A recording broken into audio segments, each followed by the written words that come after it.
My bad. I have to go do something real quick and I forgot to like put on the starting screen. Whoops, me bad. I'll be back. Be like 5 minutes. Gonna let people trickle in if there's anyone gonna be trickling in.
Sup?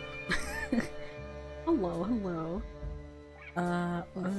We can do something first. This isn't. This is the. We're gonna watch the trailer first. Okay, we'll undo that first because I don't think I've watched this. Please don't come after my butt for playing this trailer on stream. Oh my god. Please don't come after me. I am but a small basic channel.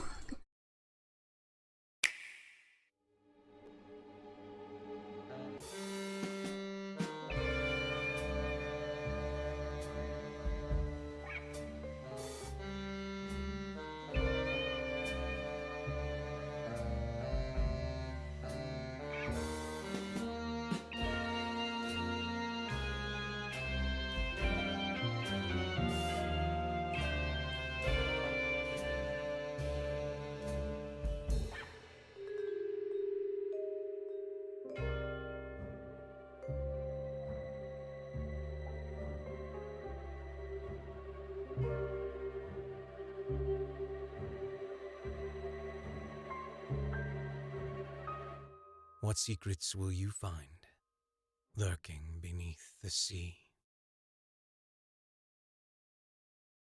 So, yeah, that is gonna be a game. It's gonna be on Switch and like PC, I guess. itch.io and Steam.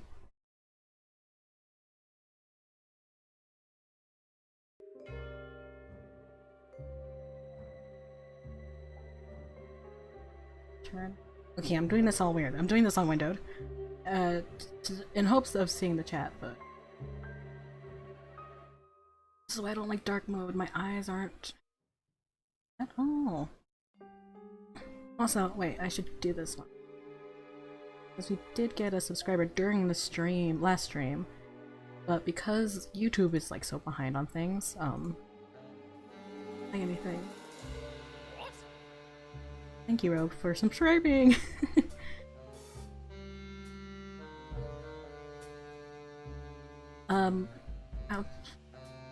If you're interested in playing this game yourself, I have. Well, no, let's start from the top.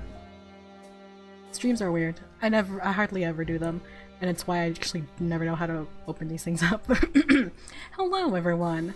Welcome back to the channel! Today we are playing Call Me Under the demo. If you are interested in playing the demo yourself, I have a link in the description. Or if you are interested in backing the Kickstarter, there are 2 weeks left from today. Today is the 2nd of December. They have 2 weeks to back it. I think, hold on. Yeah, it's gonna be a game. It's gonna be a thing that happens. Well, you know, the more love you give it, the more money you give it, the more things they can do. I think they already reached their, like, second stretch goal that they have. I'm not sure if they're gonna put more. Let's see. Let me try to find those. They are very far down. Because they have, like, pretty neat stuff. Definitely, check out the Kickstarter. I have that link in the description. It has all the things you can get.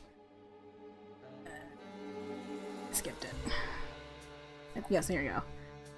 The last stretch goal that they had was 50,000. Oh my god, I don't even know what that.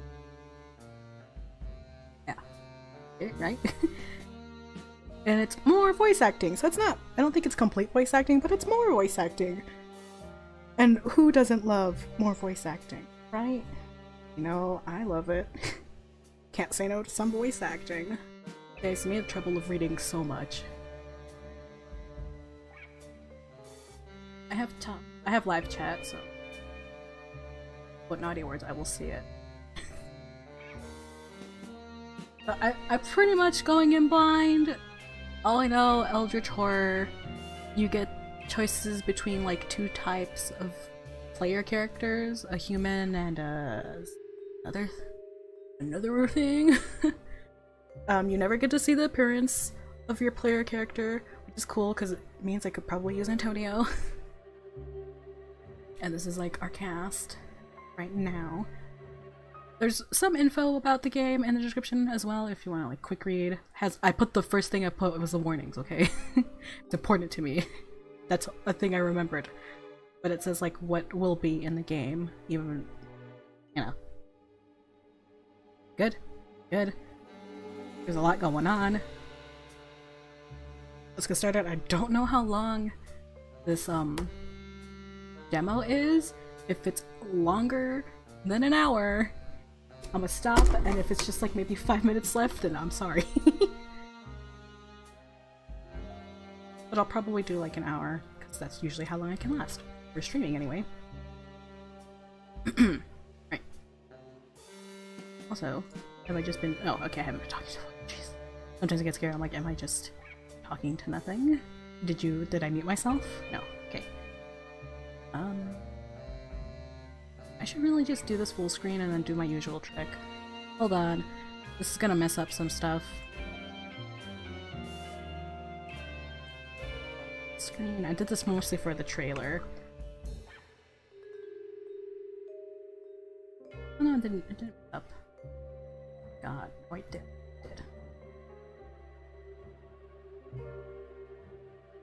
Screen. There we go.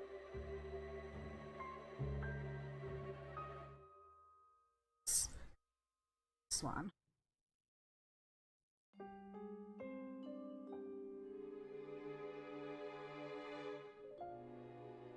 Mostly for like when we go to the end, it's not gonna be all weird.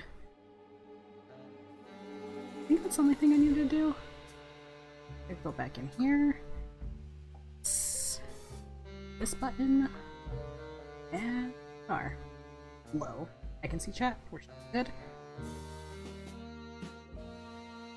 Let's go. Alright, long intro. It happens. Here's the warning. Read the warning. Let's read it together. Warning, this demo is rated M17+ for strong language, dark humor, use of substance, all that stuff. You read it, you saw it. Probably faster than I do.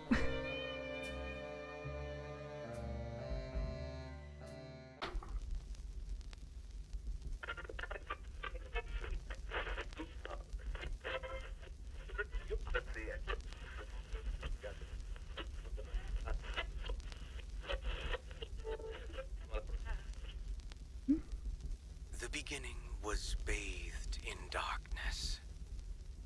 The beginning was darkness. Its form and its home, the most basic state of being. The inkwell from which flesh was shaped, minds were made, and dreams were born. We began in the shadows. They nourished us, caressed us, gave us life. But greedy hearts demanded more.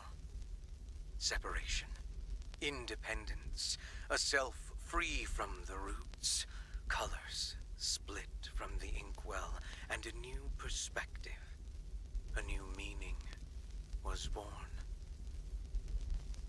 And so began the tale of our creator's downfall. But I'm sure you know that already, right? How the skies formed their legions and drove the shadows to the bottom of the dark and terrible ocean. Such a simple fable. A great and uncomplicated way to explain the universe to young, impressionable minds. Tell me, do they recount this tale with your bedside lamp turned on, so you don't feel the fear creeping in? Do they make the monsters with their hands in that light, so you know that there's nothing in the darkness but evil? Have you ever felt just that tiny sliver of doubt that maybe they lied?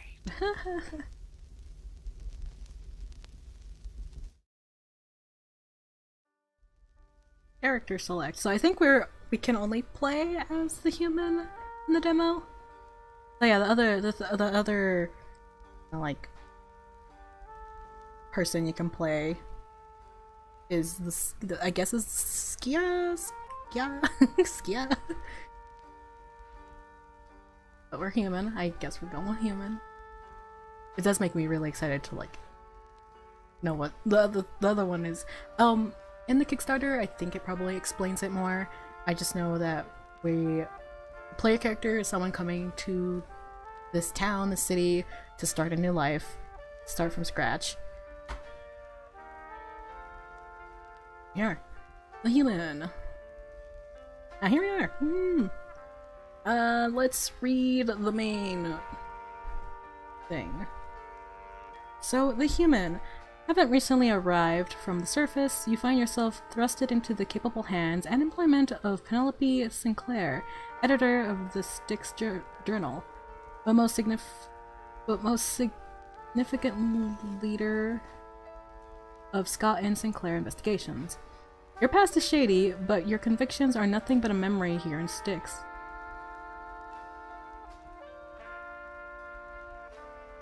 Dog. Call it a much needed new beginning, if you will. A second chance to start somewhere fresh, where nobody knows your name. You have a job, a place to live, and a host of shit that's about to be thrown into your lap. Here's hoping your sea legs are steady because life is about to get real choppy. Settling into a new city can be a real headache. So this is from Penelope, a letter. Fresh blood from the surface. A few prior convictions but nothing I can't work with. Reason for Annie acquiring them is unknown, but seemingly a decent decision on her part. My first impressions are good, but I'll refrain from forming any solid opinions until after we've run into the nasty shit. Here's hoping it works out better than the last time. P. Sinclair. Okay. Like character. Tell us your first name. Okay, Antonio, you're back.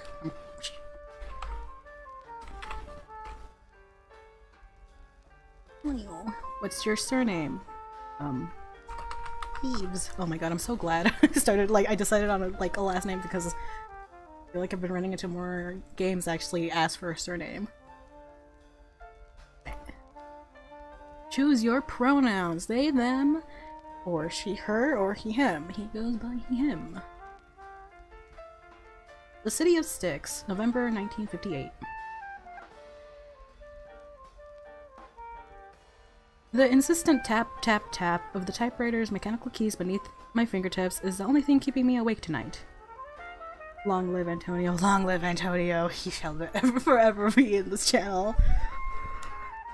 Hello. Oh my god, I can't read. Hello, Corbin. You've been so long.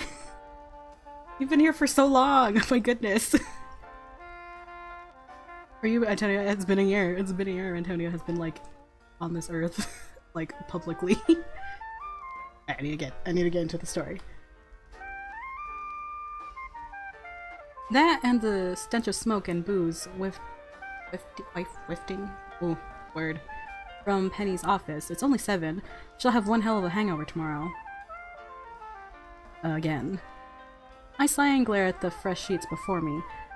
I'm only a sentence in, it's already nonsense. I angrily yank at the roller and tap on. The arms were whirling against the inky black ribbon. It's gonna be a late one. I sit back and stare at the words on the page. Words I'd seen typed out, and many other hands too many times to count on the short time I've been here. Missing, kidnapped, presumed dead, dismembered. I hear a low whistle and turn to find Penny staring at me, sticking her head around the doorframe. Oh, Penny cute. Hey, you done yet? Oh my god, Penny blink! Oh my god, I love when visual novels do like just blinking animations. I know for some people they don't like it just because it does bog down on their, like if they're using like a not that best kind of tech. Blinking is always nice. I don't have all night, you know. I thought you were supposed to be fast. I'm on it. Only one more section to type up. She rolls her eyes and disappears back into Scott and Sinclair's investigations. Penny is the editor of the Styx Journal and also a private investigator with Nightfalls. She's relentless and brilliant, but she's hard to read. Her work partner, Annie Scott, is one of the many citizens of Styx who went missing recently, and I don't think Penny has slept since. Oh. And it looks like I've been joining her with the amount of work I've got on my plate. I didn't think that taking a job at a newspaper would end up with me elbow deep in murder cases and disappearances, but hey, wherever the tide takes me, I guess. I press play on the tape recorder and get ready to type. But what did you see? I should probably close my door. Hold on. This is how my recording sessions go, by the way. I'm also gonna check on the pup.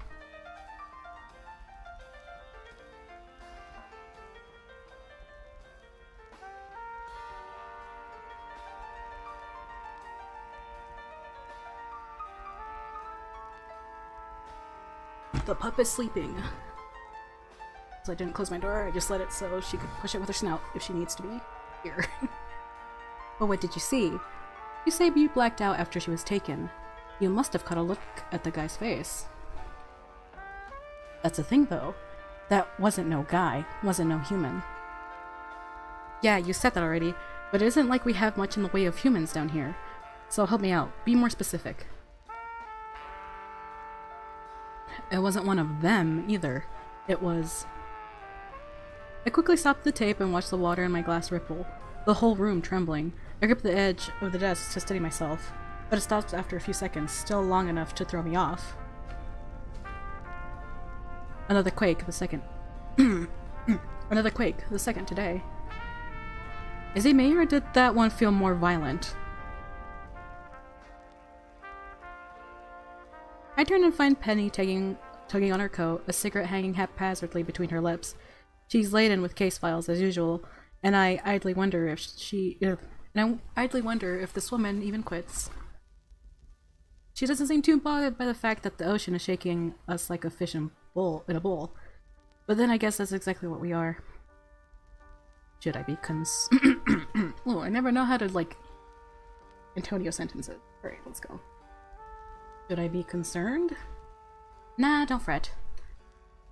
She waves me off as she breezes over to my desk and yanks the paper free from the typewriter, squinting at it and sighing when she sees it isn't done.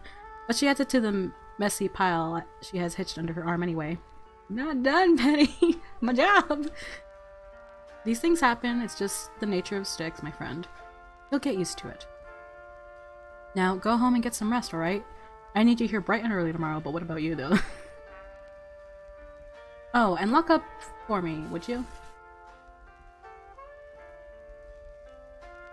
She doesn't wait for me to respond, and the front door swiftly slams shut behind her.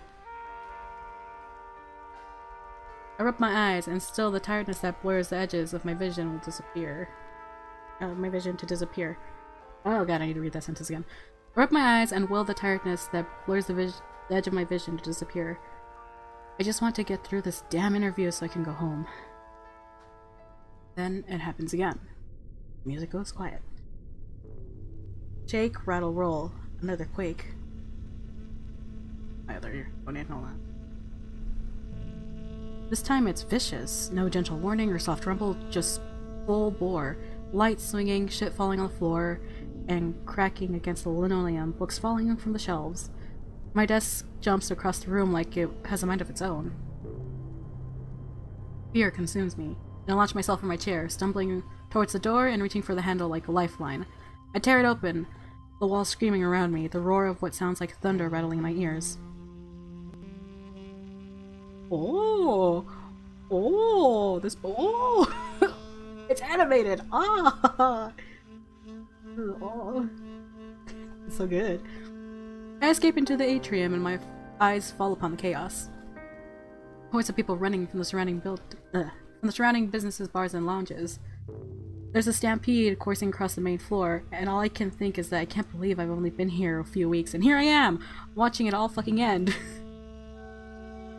That's when the screaming begins. At first, I think the sound might be coming from me, but the chorus of wailing that fills my head can't possibly be human. It sounds like a wounded animal. A death knell? Only ever read that word. It chills me to my core and leaves the hairs of my arms and the back of my neck standing to attention, saluting whatever terrible thing is making that damn noise. I close my hand over my ears and try to shut it out, try to push forward and get the hell out of there. I look up as I run and notice that the glass that encases us is holding, so at least today might not be the day I die a watery death, but then... Back? A flash. A violent, blinding light, the edge... A violent, blinding light, the edge of my vision blurring, shifting. And then everything goes quiet, not a sound, not a whisper. I stand still and close my eyes tight enough that it hurts, pain blooming bright behind my eyelids. Next comes the voices. Voices that aren't mine. Voices that echo and shift.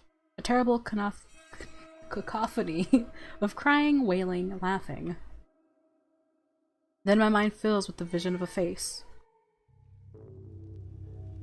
Oh! It's here! It's them! It's them! Oh my god, look. I already know who this character is. And I was like, I'm sold. Blue hair. Blue eyes, hair as black as night. He stares down at his hands. Oh wait, hold on.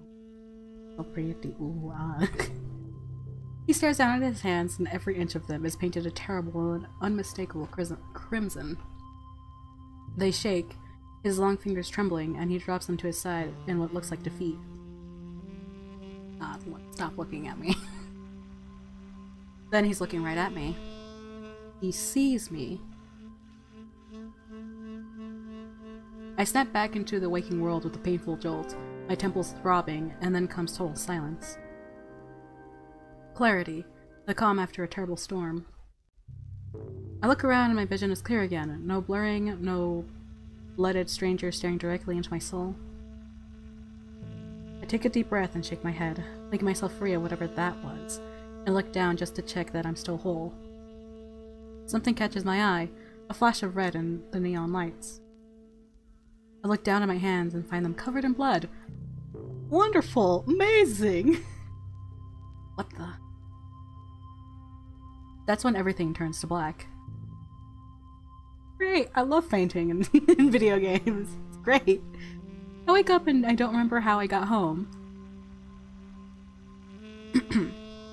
But I do know that my sleep was fitful and plagued with nightmares.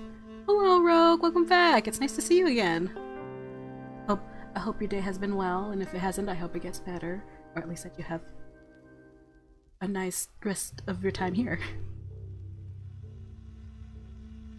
Wait, did I read that? Hold on. Okay. Yeah, I read that. Nightmares of blooded palms, of unfamiliar faces, of the sound of something dark and terrible calling out to me.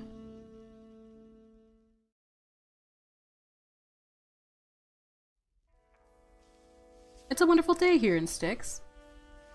The streets are bustling and alive with citizens going about their day even at this horrendously early hour, and yet everything, unsurprisingly, feels a little off. I still can't recall how I got home last night, but I do remember standing in the very spot and having what I can only assume was a total mental breakdown. I look down at my hands and find them clean, much to my relief. It's only the 20th time I've checked since I woke up with this world's— oh my god, wow. Hope you've been having a good day too. I have. I'm happy to be able to catch your stream again. I'm glad that you're here, and I'm glad I could stream. I'm feeling so much better than last stream. I do not have a cold anymore.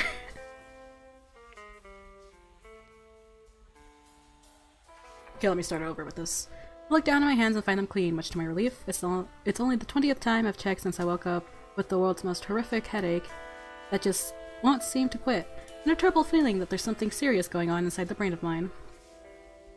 Stealing myself, I looked down at the address that I tore from the notice board outside the Vanguard Lounge yesterday morning after it caught my eye, which seems kind of like a sign right now. As if I anticipated something like this would happen without realizing it. Dr. Archimedes? Oh, I didn't read the rest of that. He sounds legit, right? What is he? Studio 11, we will maintain your discreet discretion with utmost care for payment. Okay. This sounds legit, right? After the night I had, I can't say I'm in the position to be too picky with finding the right practitioner. Discretion is highly desired. I'm not about to draw too much attention to myself when I'm fresh off the submarine. And so into the depths of Asphodel I go. Everything— look, the only reason why I probably know these names is because of Hades, and I don't even play Hades. Moving my—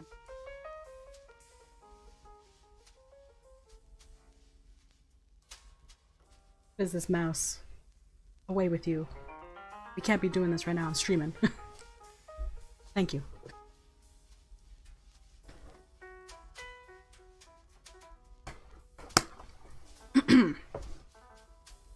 Yeah, the only reasons why I would actually know how to pronounce these names is because I've been watching other people play Hades. It's the reason why I even know how to say Styx too. I used to be like, what? How do you say that name? Okay, and so into the depths of Asphodel I go.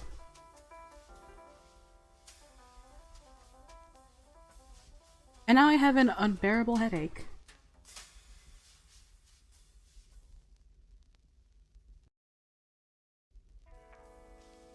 Call me Archie. Call me oh my god. Antonio, please. Call me Archie nods, his eyes still firmly fixed upon the clipboard in his lap. He's writing, but I don't know whether he's writing something related to me or if he's just, I don't know, doodling flowers or whatever. I don't have the energy to care, and my patience is wearing thin with every pulse of my heartbeat, which sends a throbbing lace of pain through my temples. It feels worse than it... Also, Archie looks nice. He didn't take this in. Ooh, ah. So pretty. I feel worse than if someone had decided... It feels worse than if someone had decided to stuff cotton in my brain, like a sponge with a giant, merciless hand squeezing it over and over. But I've paid to be here, and there's a shelf of interesting bottles filled with questionable things staring at me behind Dr. Cheetahs? Oh my god, no, I'm terrible at names. Beautiful office desk. I guess I'd better behave long enough for him to give me something for this pain, and then I can be out of here. This is a nice office, too. He's already apologized profusely because his clinic downstairs is undergoing renovations, so he has to see me up here, but you won't find me complaining about sitting on a fine chair, or on fine leather. And you haven't been drinking. I didn't last night, no. Though I considered it this morning, if my office had been hard to find, if your office had been hard to find, I might have slipped into buffets and taken a chance with a whiskey bottle instead. Wait, this has voiceover, yeah? No, it doesn't. Oh, yes, it does. Self-voicing enabled.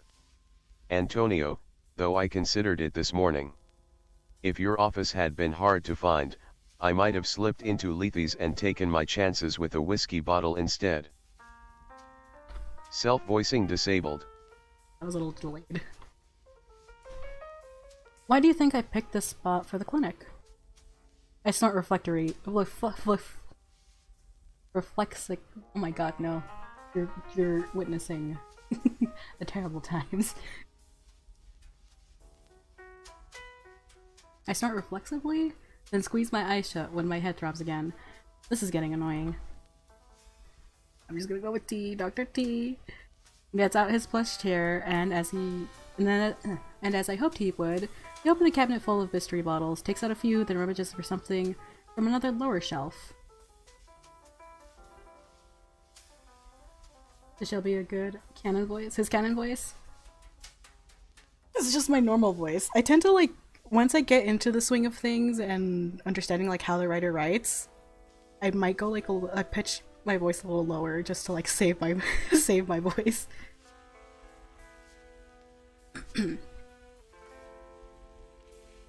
With a questionable smile, he hands me a shot glass full of some vicious looking luminous green liquid. How bad is this gonna hurt? Or don't suppose you'd serve this in a prettier glass? I'm not sure how delayed the chat is, but I'm gonna ask both, or whoever's in the chat, what vote? 1 for how bad is it gonna hurt? 2, don't suppose you'd serve this in a prettier glass, because both of them actually seem like something Antonio. Sassy Antonio would say bottom. Probably normal ass Antonio. I'm still developing Antonio, I just go with how I feel, and both of these are pretty nice.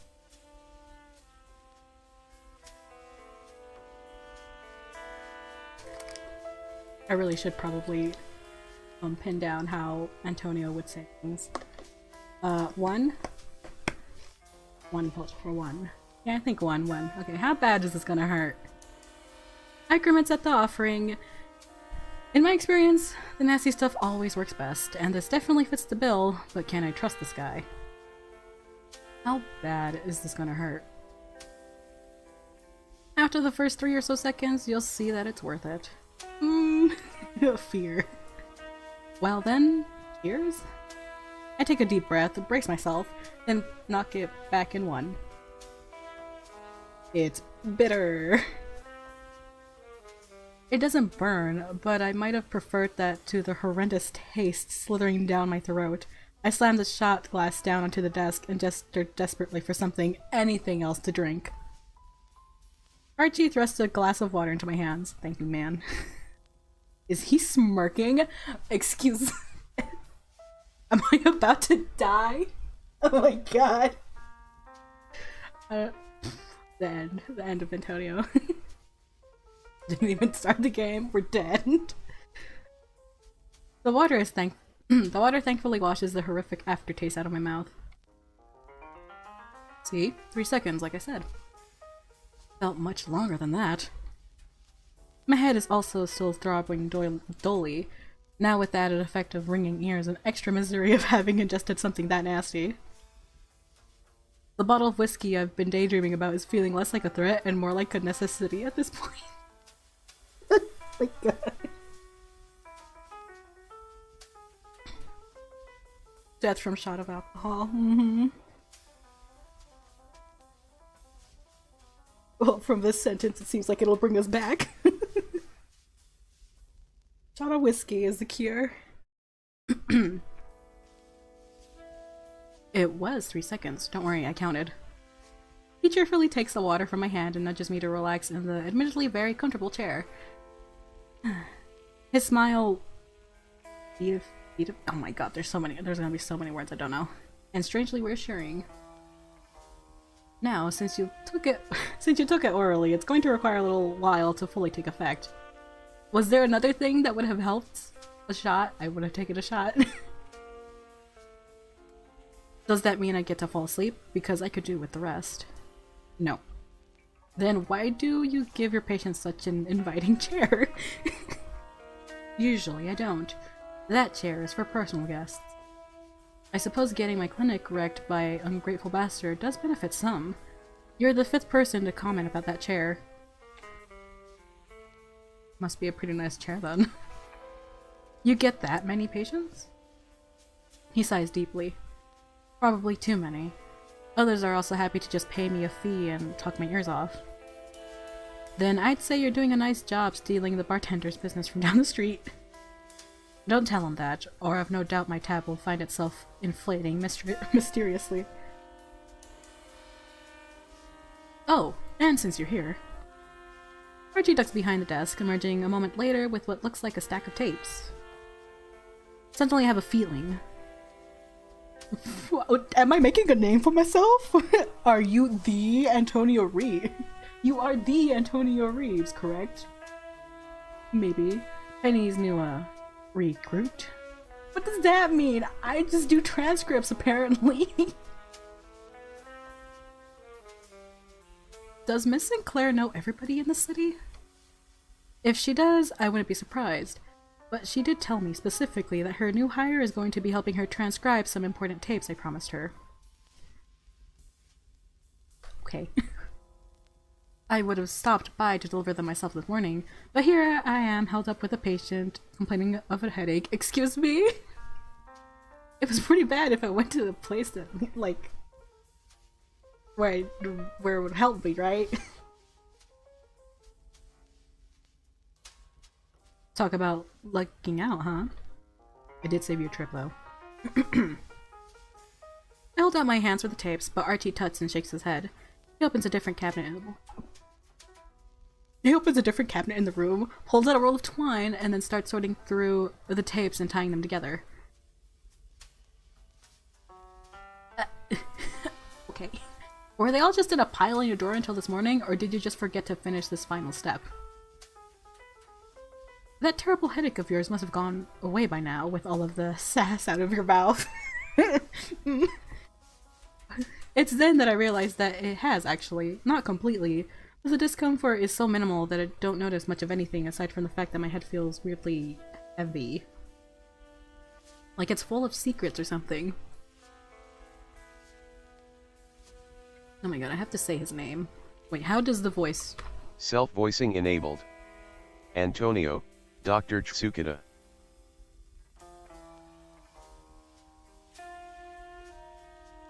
I don't trust the voice. Self-voicing disabled. Dr. T! Oh my god. I'm gonna learn how to say this name. Just right now, it's not gonna happen. Archie. Archie. Thank you, Archie. Do you know anything about the murders and disappearances? Archie says nothing. He finishes tying up the tapes in neat piles, then produces a brown paper bag to drop them into. He hands it to me. No, I don't. And it bothers me a great deal. The eye movement is so good too. Wait, is there dust? Look, I'm looking at the things now. Y'alls know my problem is that I tend to not stop and look at the art. I'm trying to fix that slowly. Also, the music is very nice. Now, go home. Rest up. I smile warily. Warily? Not likely after you've dropped all this work into my lap. Just tell Penny it's doctor's orders that you get some rest. She can take it up with me if she feels like it. It's been a long while since I've seen her anyway. Right, thanks. See you around, I guess. Not if you're lucky. I have a weird feeling in my gut that I won't be lucky. That I'll be seeing more of Dr. Am I saying right, Sushida? This is what happens when you have English and Spanish in the brain. Sushida. Like, hopefully I've been doing it right.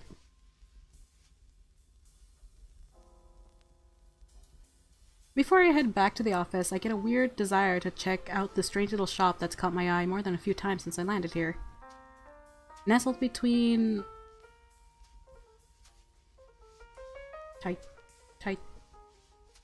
Cheese? Black Casino? And a beauty salon sits the Killing Moon. Its colorful window full of charms, oddities, and multiple posters insisting that the incredible Eve can tell me my fortune and what I ate for breakfast. I wonder if this Eve could offer me a little insight into what the hell is going on in this head of mine. I lean and take a closer look at one of those posters. Ooh. Past, present, future. The ultimate master of divination with a direct link to the supernatural plane and supernatural regions beyond. Ooh. Interesting. Well, I guess it can't hurt to try, right? Supposed to be resting, Antonio. Into the unknown.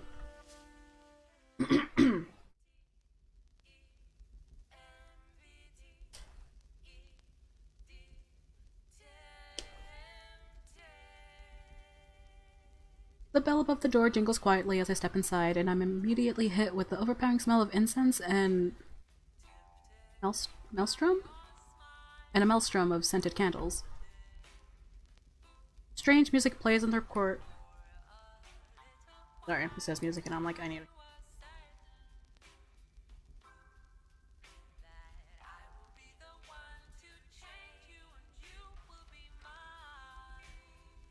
Oh. Sounds really nice. That's nice. Strange music plays on the record player that sits in the corner, and the shop appears to be totally vacant. I peruse the shelves and run a finger over the jagged point of crystal, leaning in to stare at the whorls of different purples. You're a curiosity, aren't you? A more precious bauble than any in this shop. And look, the tides have washed you right in.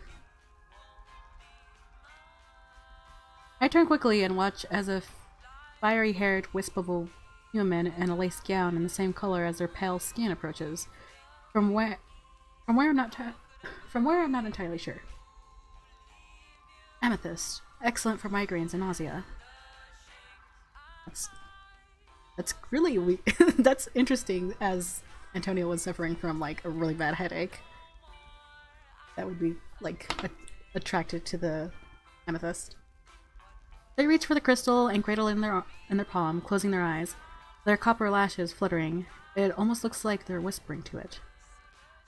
Right. Hey, Eve, you okay there? All these characters are beautiful! Another customer approaches.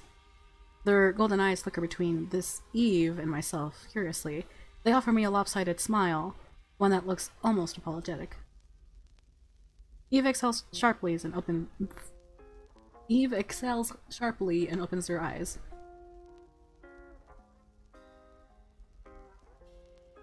Adrian? Oh, Adrian.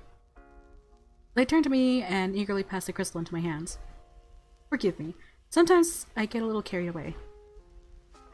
The other customer laughs awkwardly, still apparently trying to break the weird tension that seems to be sucking the life out of the room, and then Eve sets their sights on them. One moment.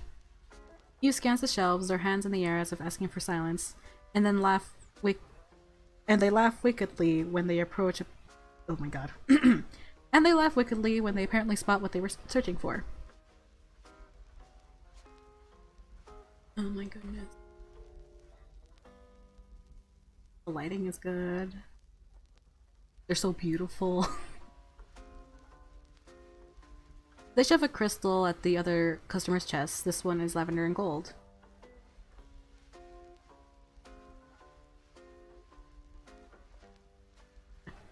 And ooh. For clarity. Good for scaring away procrastination, and they sniff the air. Other unsavory things.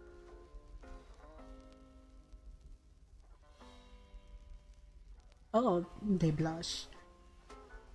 The golden-eyed stranger cheeks flare pink, and they laugh nervously. Looking anywhere other than at myself or Eve, they reach into the bag and retrieve a wad of money to wave at Eve, apparently eager to give it to the over-curious shopkeep to shut them up. I think I might do the same. As Eve quickly disappears behind the cash desk, the stranger turns to me and scrambles to hold the ridiculously oversized crystal in one hand, offering me the other. I'm Adrian, and sorry about that. Well, them. They're sweet, just a little intense, you know? Yeah, I got that. So, are you new around here? That obvious? Adrian shrugs sheepishly. Anyway, here lies your first lesson. Eve will sell you a crystal that costs a week's rent, and all it'll do is give you hives. You can't trust a soul around here, especially not when they smile at you. Then, completely liking any irony, Adrian offers me a huge, sharp-toothed grin.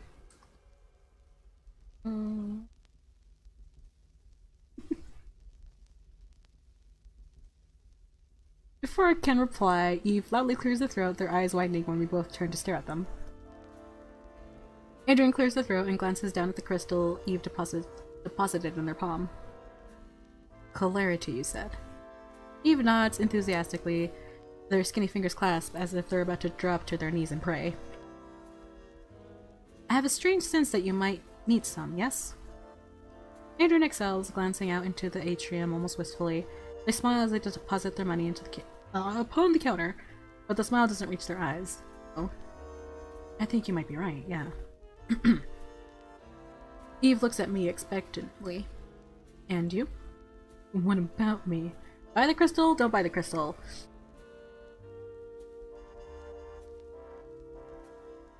Okay, chat choice again. 1, buy the crystal. 2, don't buy the crystal. Choices. This is sort of giving me like the vibe for Red Embrace Hollywood, where my choices feel like they really do matter. And like something might bite me in the butt later. Or it might miss out on something.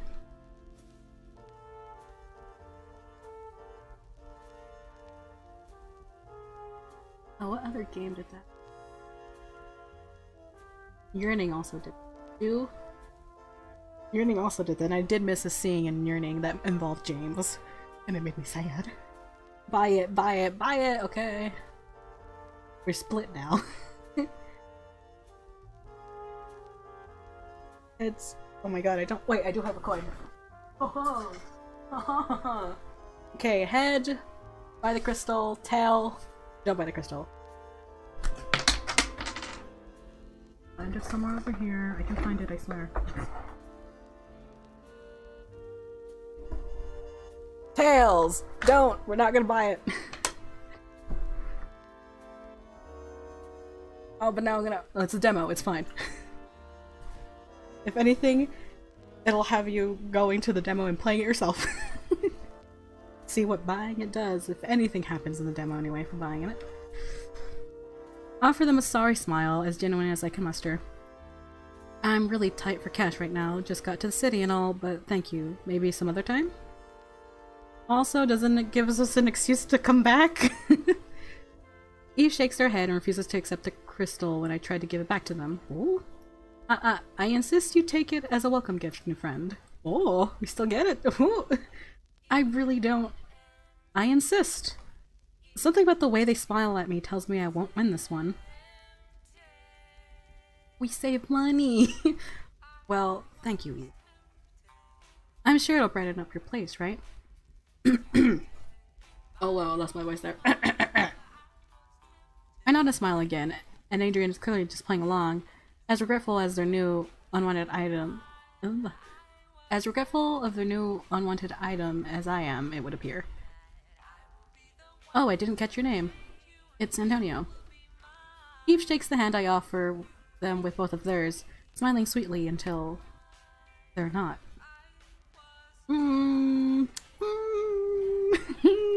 That isn't bad at all. They look away quickly, almost if I shock them, their skin turning a shade paler. They glance at Adrian for a split second before they compose themselves and offer an obviously forced smile. It shakes at the edges. Great, well, it's very nice to meet you, Antonio. What did I do? What are we gonna do? What is gonna happen to us? Something tells me it wasn't. Now, please excuse me. I have a reading in a moment, so I need to go prepare. The spirits won't talk to themselves. Oh, that really making me so very interested in playing the full game. Oh, I should say this game is gonna happen. It's gonna come out fall of next year. Oh my god, I just remembered that. Another game is gonna come out at that time. Well, hopefully they'll have at least a little bit of buffer between, but who knows. They wave once and then they're gone. The curtain that separates the shop from the back room swishes violently. Huh, that was weird. I raise a brow at them. Weirder than usual. Glad I'm not the only one who noticed. I better dash too. Nothing personal, I just have to get to work. It was a pleasure to meet you, Antonio, really. And if you're ever in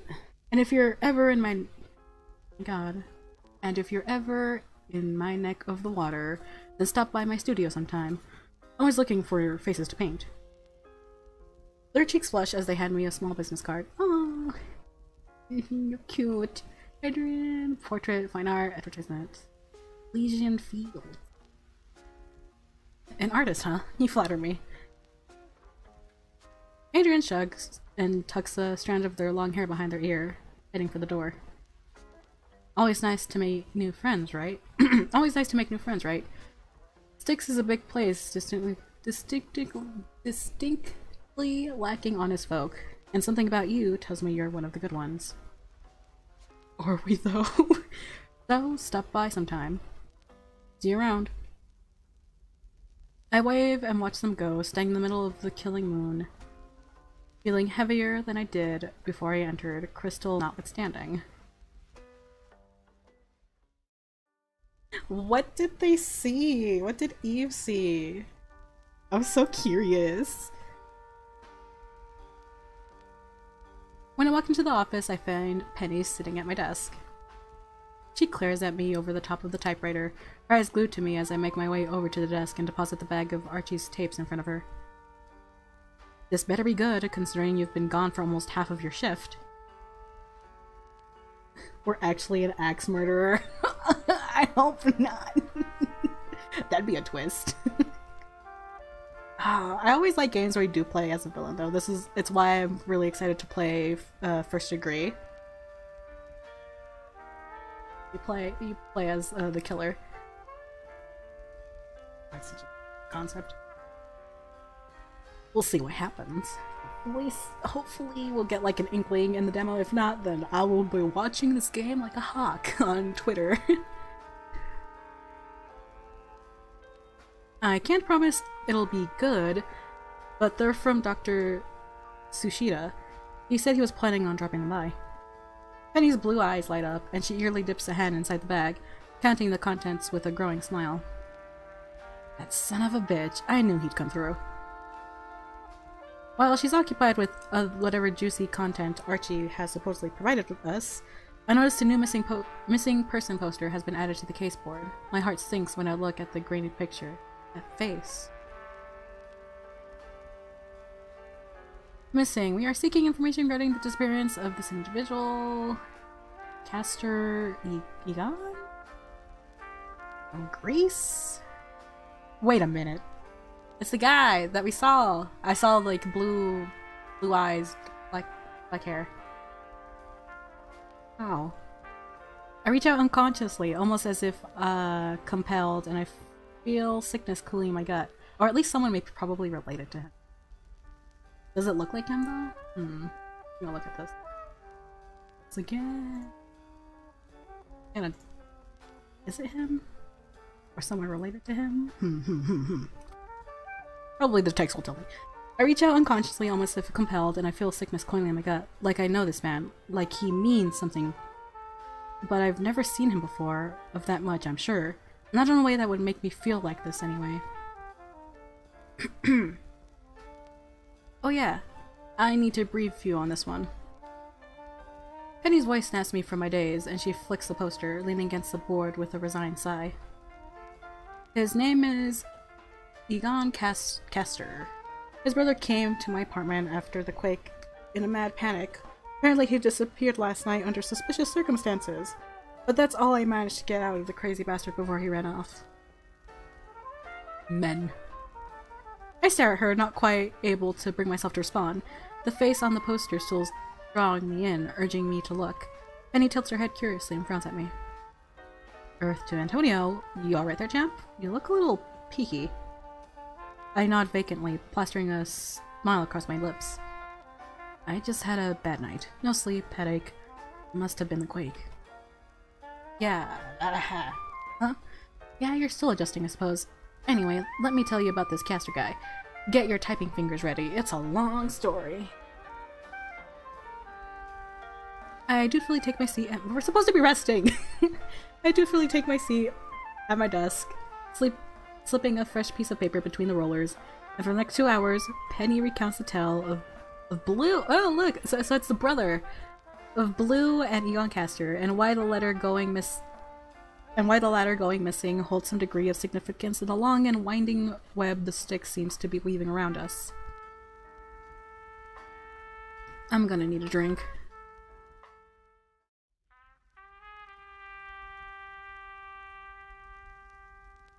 The backgrounds are so nice.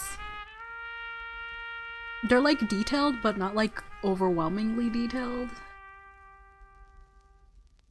I think it's a color scheme. They tend to keep it like within the same color area, or like where something doesn't really pop out that much. That doesn't feel overwhelming. It didn't take except for the neon background, but that's because it's supposed to pop, yeah? It didn't take much for Penny to persuade me to join her in her nightly journey to the Vanguard. Her arms once again laden with case files and paperwork. The woman never quits. Although I find myself with a pile of my own tonight, both of us sit at the bar, papers strewn out in front of us while the cute blonde bartender keeps our glasses full. The lounge is packed, the air thick with a layer of smoke like it has its very own atmosphere.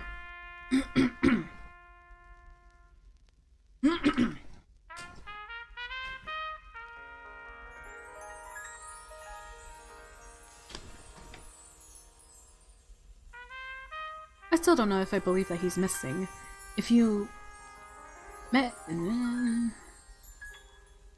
his brother, you'll understand why. I'd want to get the hell away from him too. But you said they seemed close, so why would he just disappear with no good reason? Penny shrugs and stubs her cigarette out in the ashtray before her, quickly lighting another. I guess that's for you to find out, huh? She smiles and exhales, the smoke hitting my face. Ew. So cute. Right. Oh. When the lights dim and a single spotlight illuminates the stage at the far end of the lounge, a figure appearing in its bright, unforgiving beam. The music swells, a cool, lazy rhythm, something that'll lower you to sleep if you weren't hopped up in the thrill of simply being here. Even under the thrum of the bass, I hear Penny's breath hitch. Heck, mine does too, because the silhouette is a damn fine one. Full dangerous curves, and a walk that tells you that whoever it is knows their appeal and how to work it. Uh-oh. I lean in to whisper in Penny's ear, my eyes still on the stage. Who is that? She swats me away without so much as offering me a glance, totally fixated. Shh, no talking. And then the songbird begins to sing. Red lips, tight curls, eyes as gold as the sun, and that voice. Like honey, dripping and smooth, she's compelling enough to make me believe she's singing about me, for me, and only me. With the way everyone else in the room is staring at her, I gather they feel the same.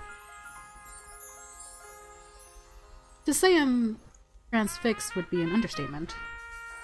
Though something swiftly pulls me from my daze, a terrible chill rolls down my spine, a full-body shudder that has gooseflesh prickling upon my skin.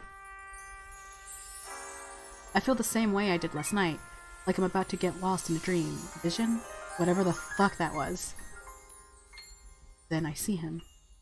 Him, the mystery man, bringer of the world's greatest pain in the ass of a migraine. He stands at the opposite end of the bar, all tall and looming. Maybe he's a witch?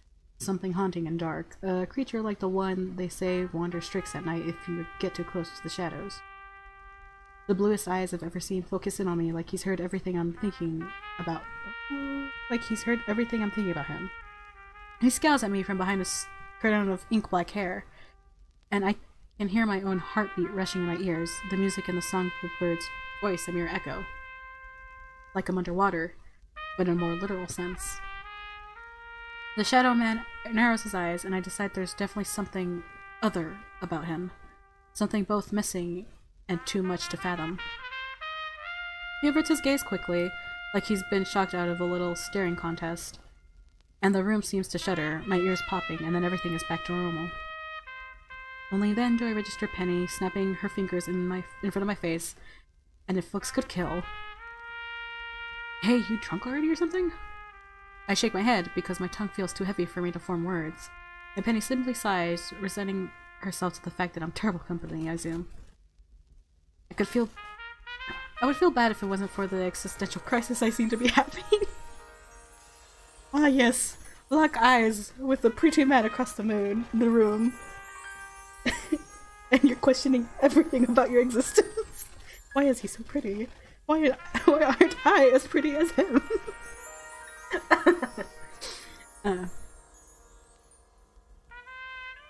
Penny suddenly stiffens behind. Oh my god, hold on. I don't know why that was so funny to me.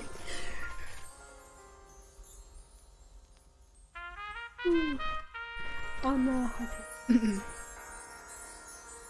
Penny suddenly stiffens beside me, her back going rimrod straight and her unlit cigarette almost falling from between her lips. She scrambles to catch it, and I hear a husky laugh right behind me. Penny looks up, her eyes are wide and her cheeks beat red. Fuck. Who?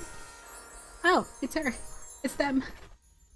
I turn to find the culprit, the one who apparently has the ability to render my usual unshakable boss useless. And there stands the songbird, even more beautiful up close. Pretty. Penelope.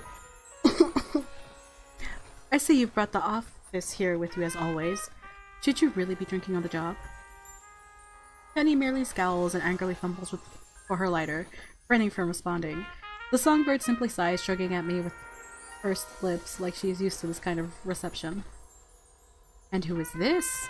Another of Miss Sinclair's victims? Her perfect red lips curl up at the corners as she offers me a hand.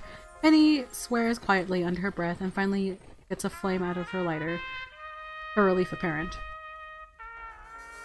Not a victim, just employee? Or I guess I am, yeah. Oh, I'm tempted. The second one. Oh my god, my face is still so bleh. I don't know why my face got so flushed when I said that existential crisis line. I'm like, oh yes. Antonio questioning everything about his existence when he sees a pretty man.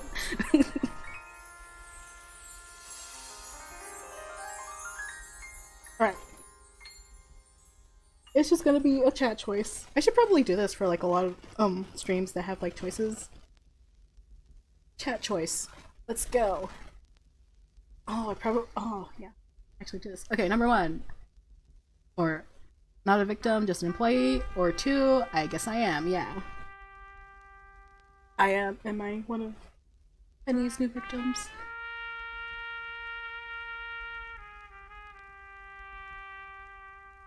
Wait, hold on. While we do that, I'm gonna go check on the pup real quick. I'll be back!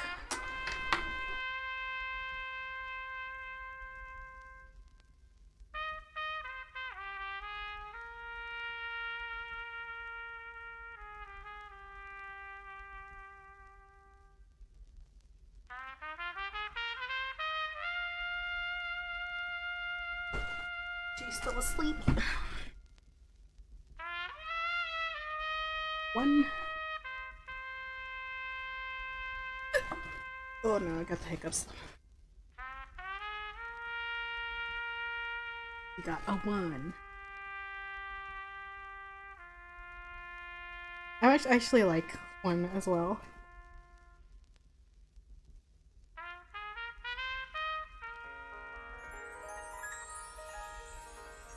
Hold on a sec.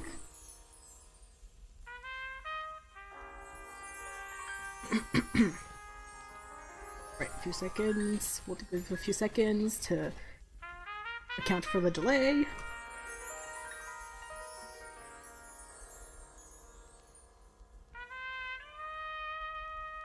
And 1.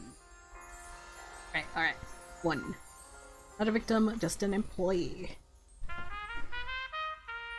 It does seem more like the Antonio thing. Antonio Reeves, and I'm not a victim, just an employee. The songbird laughs heartedly and takes my hand, shaking it firmly. There's a difference? I was about to say, is there a difference? I'm Callie Seymour. Callie? I always want to say Seymour. I'm Callie Seymour. It's a pleasure to make your acquaintance, Antonio. Likewise. I actually need to see over your boss, Antonio. I hope you don't mind, but it's a private matter. How private are we talking? You said that last time when you talked my ear off about your bass player cheating on his wife for an hour. This is money. Calliope?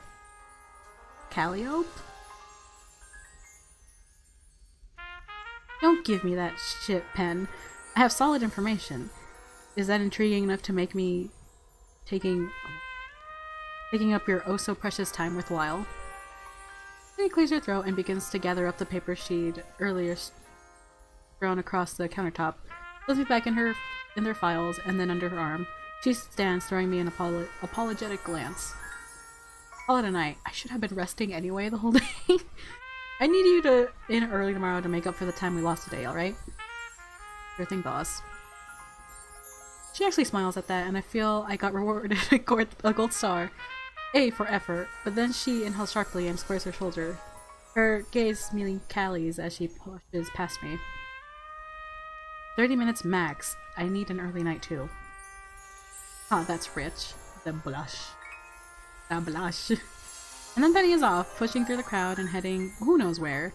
Callie huffs and begins to follow her on towering red heels, but she stops, spins, and offers me a polite wave and a wink. It was nice to meet you. Before I get the chance to respond, they're both gone, engulfed by the sea of swaying people. It's then that I feel the shift again, eyes on me, staring, running into the back of my head. Did I forget to talk to Blue? I turn slowly, an attempt at being subtle, I suppose, but something tells me that the shadow man is expecting my attention. Who are you? Sure enough, he's looking right at me when I find him at the opposite end of the bar. He still has his coat on and clutches and clutches an almost empty drink like a lifeline. It's music.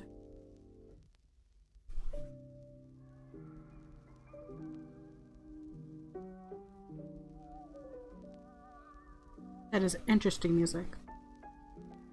I'm not sure if you guys can hear it. Too loud with the music times. I slide into the empty seat beside him, and my temples ache, but I put it down to a long day and the fact that the atmosphere in here is at least 80% cigarette smoke. You know, I'm having kind of a bad day. Oh my god, we get to hear them. He laughs bitterly and lifts his tumbler, squinting as he glares through the amber liquid. Well, weak. He looks exhausted. He slams it back, finishing the drink in one. He places the glass on the bar with a loud slam, his knuckles bleeding white as he grips it like he means to break it.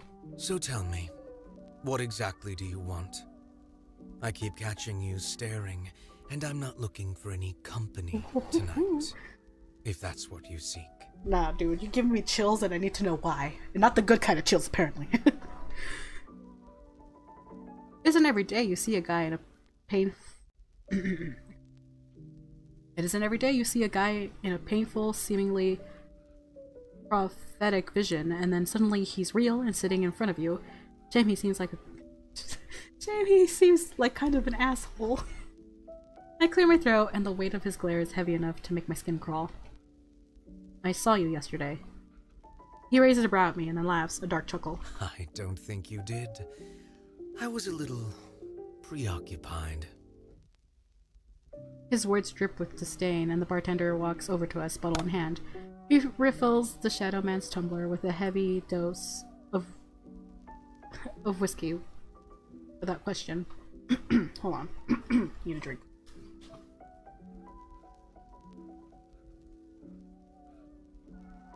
I think we're reaching the limit of how much I usually record, so we'll pass that probably. It's fine, we'll keep going. I'm having fun. So, where exactly was this apparent sighting? I grimace. Well, it's complicated. His voice, I'm still like, it's, I think, what was his voice act? It's Robbie, I don't even know his name. I don't even know who in Final Fantasy he voices. It's Robbie, if you know.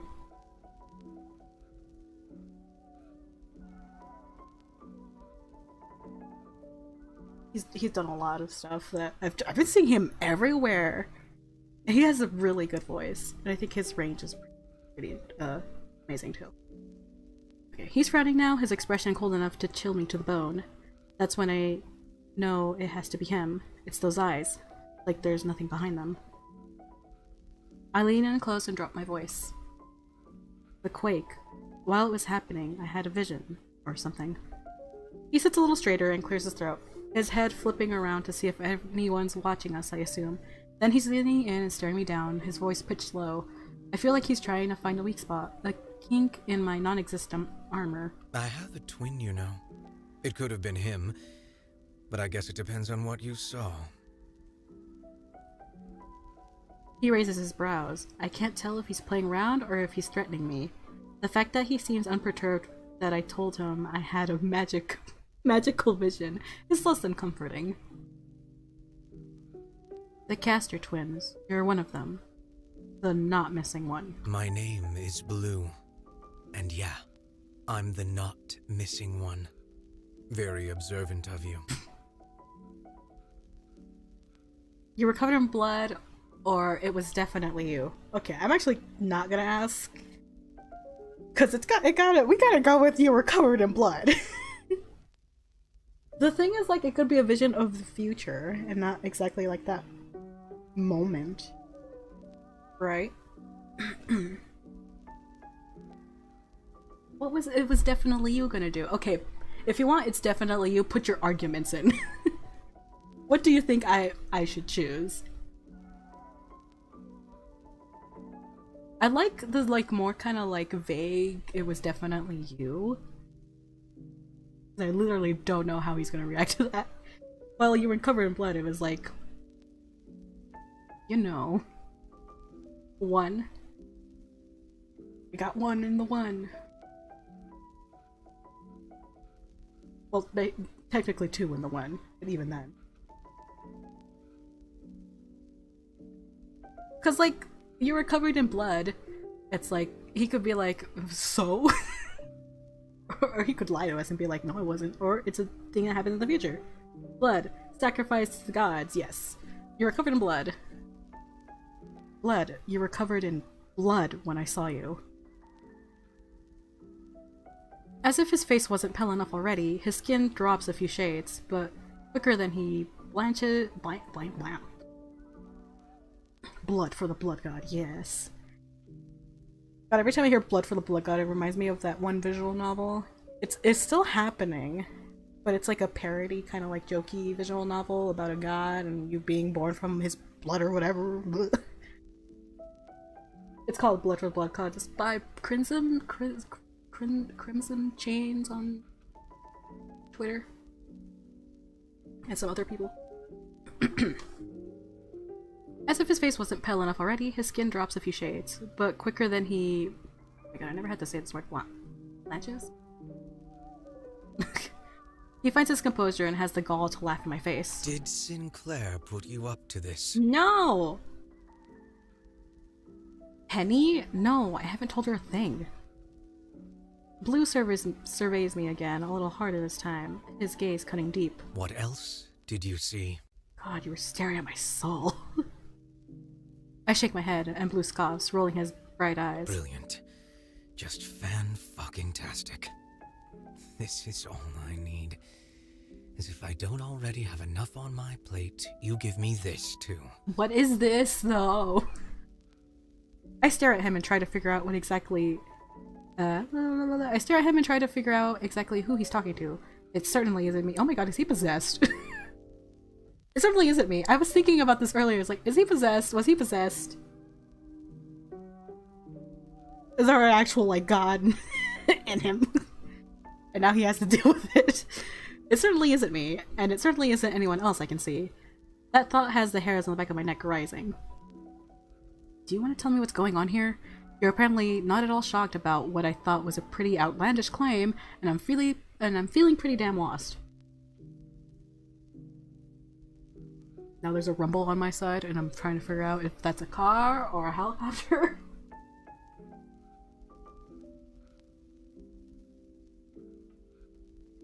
I'd have been a helicopter.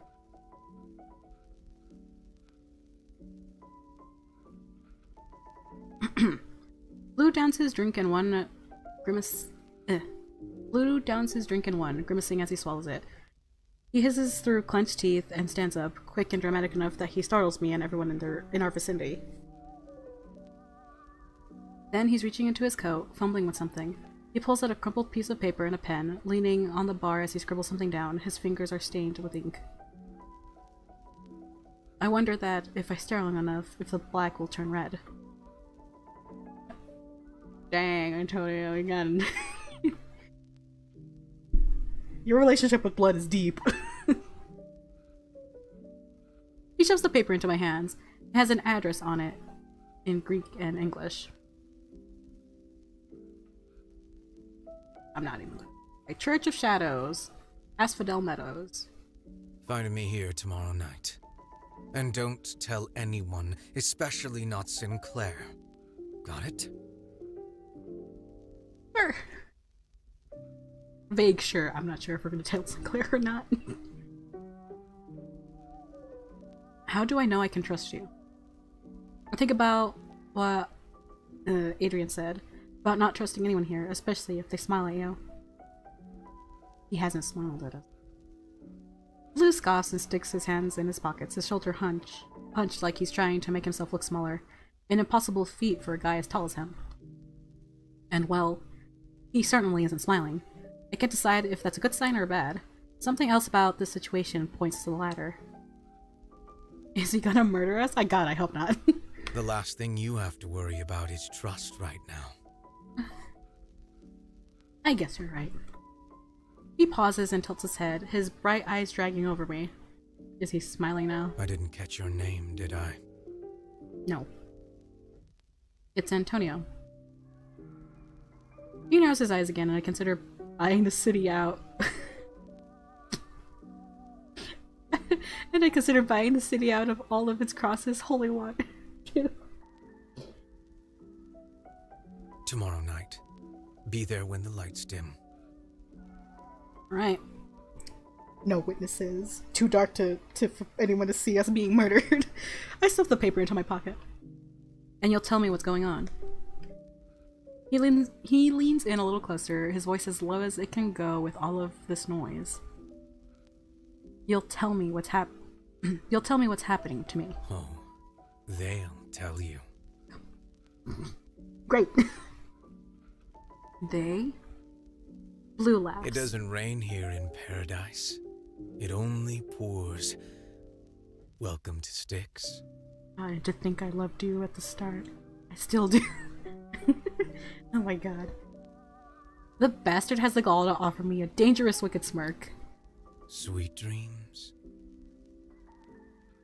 And then he's gone, and with him goes my headache. It's like a weight has been lifted, the pressure turned off. Welcome to Styx, indeed. God, is that the end of the demo? Whew! Whew! That was good! Oh my god, that was really, really good. I loved that. That left me, like, feeling a lot more satisfied than Nightshade did. Because we sort of did get to meet all the characters. Yeah, we did get to meet all the characters. And we get to see, like, what the heck is, like, the problem. While in, like, Nightshade demo, I don't feel like we actually know what the heck the problem would be. And this one, it's like, the setup is really, really good.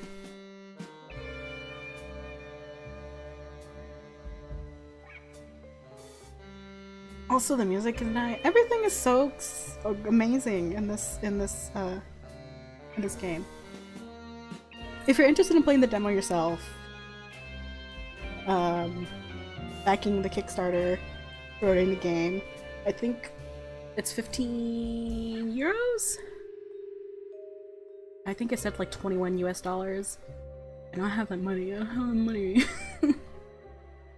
But I'm pretty sure I'm gonna end up buying the game like when I can. So good.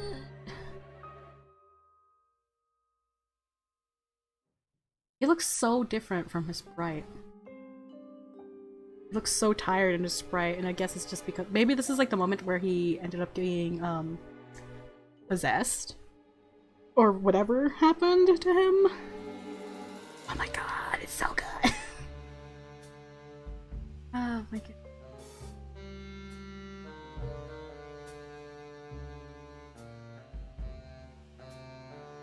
Oh my god, there's reading. No, that's for you if you're gonna like play the demo. That is incentive for you to play the demo. Alright, let's see. Let's see here. I'm gonna go to BRB. Hello. Hello everyone. Oh, I forgot in my live I didn't actually. Oh yeah, I did. I'm hoping that didn't actually get in the way of how do you say this? Of the game. I can't see anyone right now, so if you're talking to me, I'm sorry. Windowed. See all this and have the game in the background. I can't wait to be murdered by a hot, possessed asshole. Same. Let's see it. Let's check out the the characters. Hold on. I wonder if they actually have like Mark II is the love interest. Cause there are okay, hold on. Cause I know there's a two poly relationships. And one has to obviously be Penny and Callie, right?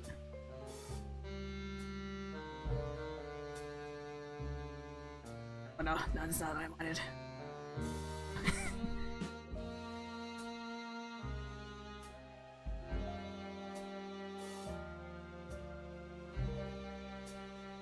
Yay, character.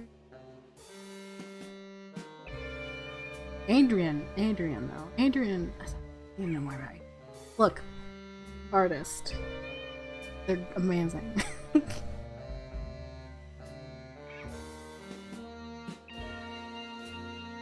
Oh wait, is this? Lou has a tattoo. Fun.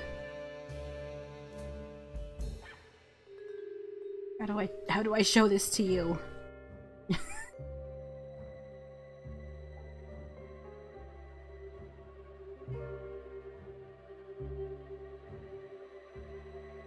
This is what happens when you're. Let's see here. Do that. Sorry.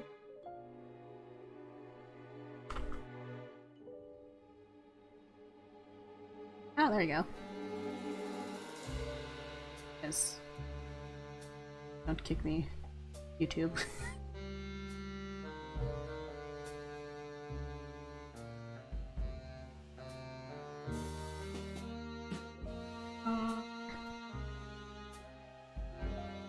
If you saw boobs, you saw nothing. We don't talk about it. Just like we don't talk about that scene in well begun. The Divine Speaker. I'm not sure. The thing is, like, we don't. Is it a tattoo a normal tattoo, or is it something else?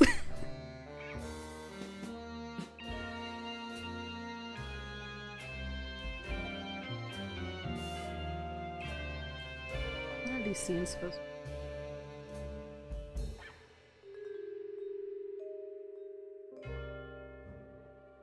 Or is it an eldritch disease? Yes, see, that's what I'm asking myself too. Is it more?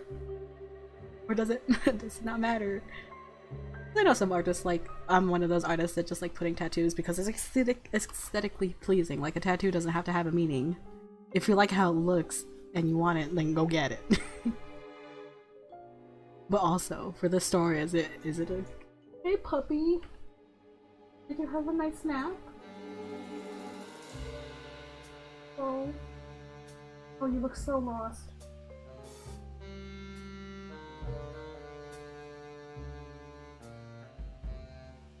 The puppy has woken up from her nap.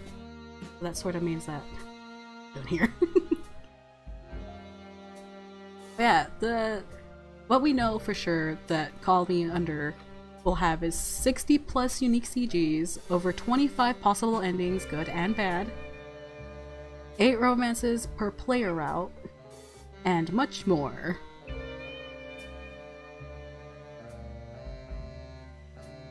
This is like their first like non-episodic project, which I like. I don't know, for me, like, I don't like episodic games, like if they're gonna take a long time from one episode to another. The reason why I like Tell Me Why is because it was coming out like every week. So you didn't have to wait that long.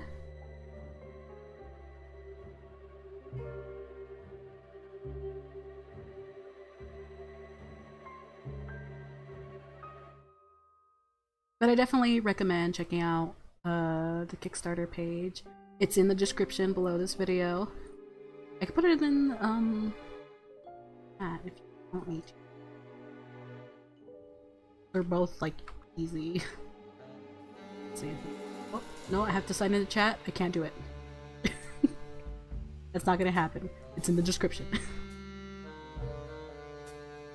And like I've said before, it's happening. They reached their goal. So many endings. Yeah, I'm wondering if some of those endings is like you died. You died endings. SCGs. Oh my god, yeah. And this one we had quite a few, right? Now I'm very curious. Yeah. So in the description they have like a longer list of because it says like 2 poly routes. and like I don't know where I got that from. I think the video, their YouTube video that they have, you have 2 poly routes, which I like that more games nowadays are actually giving you the option to romance more than one character, or like a couple that you can romance together and not be like shamed about it. This is so good. Eldritch-horror. Let's see. 1950s Eldritch-horror, dark magic, mystery, and romance. It's hard for me to like actually get into like Eldritch-horror because I didn't grow up with it at all. And I didn't really get into it until after I was out of high school. Or not even into it, I just even was aware of it until like out of high school. Yeah. Thank you for joining me. No, I have an end screen this time. Ooh, you get to see the game. Wow. It look nice because I went windowed. If you're new and just stopping, can't wait for this game. I know, I'm so excited for this. Next year, this game, depending how my life is going at the time, I might play it. Or might be like, I might play it later. It's between Love Shore and this, because Love Shore is also coming out in, fall 2021. And Love Shore I actually did pre-order back in the day, so that is for sure I'm gonna play it because I'm gonna own it. I own it. It's gonna be I pre-ordered it, basically. Thank you for joining me. If you are new here and you haven't subscribe. Don't miss a video, don't miss these like random streams, because as you saw, I just said like 30 minutes before I was gonna go stream, I'm gonna stream, because I was thinking about it all day, but I wasn't feeling that great. Now I feel better. This is a good pick-me-up. Love Shore, I'm so excited. Yes, I'm so excited. I'm gonna play Sam, just because I like playing as a male. It's a thing I like doing. If you give me a male character that I can choose like between, I'm gonna pick a male character. It's the reason why my mascot is male. I just like playing as a male character. If a guy gamer can pick a lady, I want my choice to pick a man. But yeah. Thank you for joining me. Hopefully I'll see you next time. When that will happen, I don't know. I do have a new like series starting up on the channel this Sunday. It's gonna be the new Sunday LP, once a week kind of thing. Arcade Spirits is coming out tomorrow.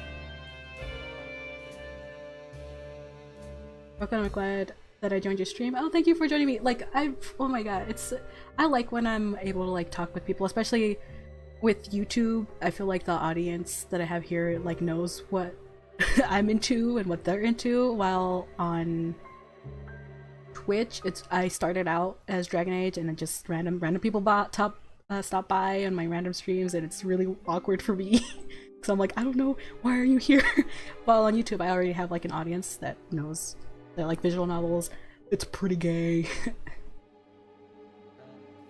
Yeah, thank you for joining me. I love everyone. I hope y'all are being safe. Take care of yourselves and each other. Goodbye. I don't never know how to end these. Yeah, take care of yourselves. Take care of each other. Have a safe rest of the week. I don't know when I'm gonna stream again. That's why you gotta like turn on notifications for these type of things. Love you. Bye-bye.